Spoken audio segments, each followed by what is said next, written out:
এসএসসির পরীক্ষা হলগুলো পরিদর্শন করতে গেছেন শিক্ষা উপদেষ্টা সিআর আবরার। তিনি সরাসরি কথা বলছেন সাংবাদিকদের সঙ্গে। আমরা সরাসরি যুক্ত হচ্ছি সেখানে। ছাত্রছাত্রী এই পরীক্ষায় অংশগ্রহণ করছে।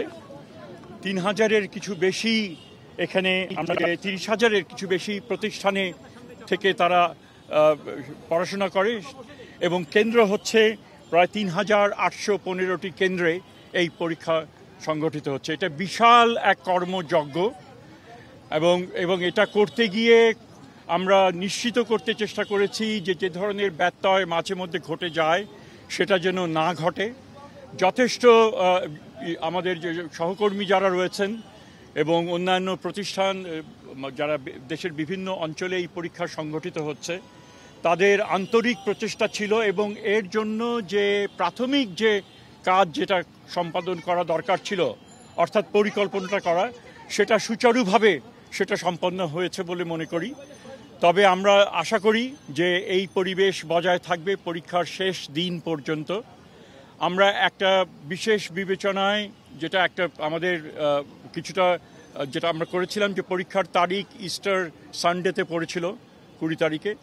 আমরা অবশ্যই সেটা বিবেচনার মধ্যে নিয়ে সেই তারিখ 21 তারিখে করা হয়েছে এবং যার দ্বারা যে খ্রিস্টীয় সম্প্রদায় যারা তারা আমাদেরকে আন্তরিকভাবে ধন্যবাদ জানিয়েছেন যে এই কাজটা আমরা করেছি। সো আমরা বেশি বলার কিছুই নেই। পরীক্ষা তো সবে শুরু, আমাদের পরীক্ষা সবে শুরু এবং যদি সম্পন্ন আমি এখন শেষ করি নাই, পরীক্ষা সবে শুরু, ছাত্ররাও দিচ্ছে না, আমরাও কিভাবে এটা সম্পাদন করছি সেই পরীক্ষাও শুরু। এটা শেষ হবে সামনের মাসে, তো আশা করি সুচারুভাবে সম্পন্ন করতে পারবো। এখন বলেন আপনি।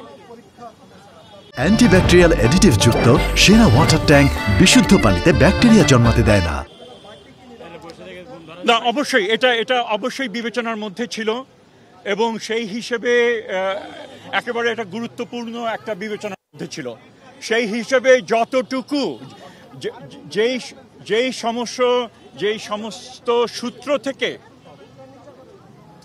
সমস্ত সূত্র থেকে প্রশ্নপত্র ফাঁস অতীতে হয়েছে বলে জানা গেছে, আমরা চেষ্টা করেছি সেই সূত্রগুলো প্লাগ করা, যে সেখান থেকে যেন না হতে পারে।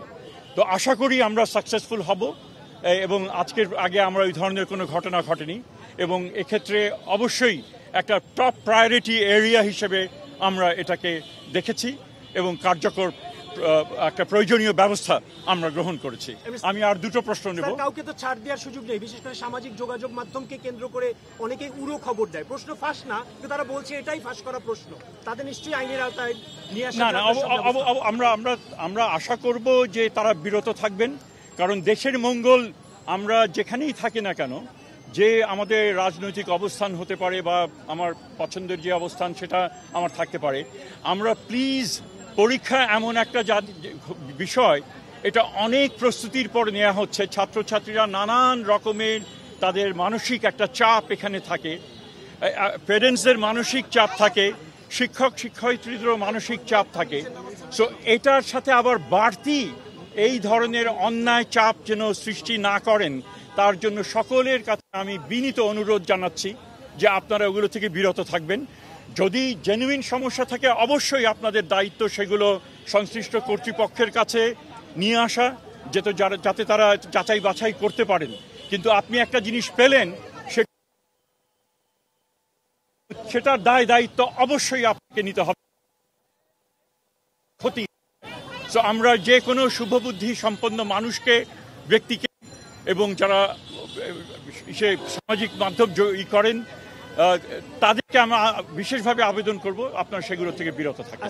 আমার থার্ড প্রশ্ন, 2 মাসের ভিতরে কেমন মাত্র 7 মাস সময় পেয়েছে, একটা ঝঞ্ঝাবিক্ষুব্ধ সময় পার করেছে শিক্ষার্থীরা, সিলেবাসটা কতটা সহনীয় হলো তাদের জন্য সেটা তারাই বলুক। সেই প্রশ্ন তো সিলেবাস কতটুকু সহনীয় হয়েছে আমরা মনে করি সেটা বিবেচনার মধ্যেই রেখেই করা হয়েছে এবং কতটুকু সহনীয় সেটা আমি বলার চাইতে বোধহয় ছাত্রছাত্রীরা যদি জিজ্ঞেস করেন তারাই বলুক। আমার এই শেষ। আমরা এখন পরীক্ষা শেষে 2 মাসের ভিতরে ফল দেওয়ার একটা রেওয়াজ আছে স্যার। সরি, না, সেই জিনিসগুলো বিবেচনার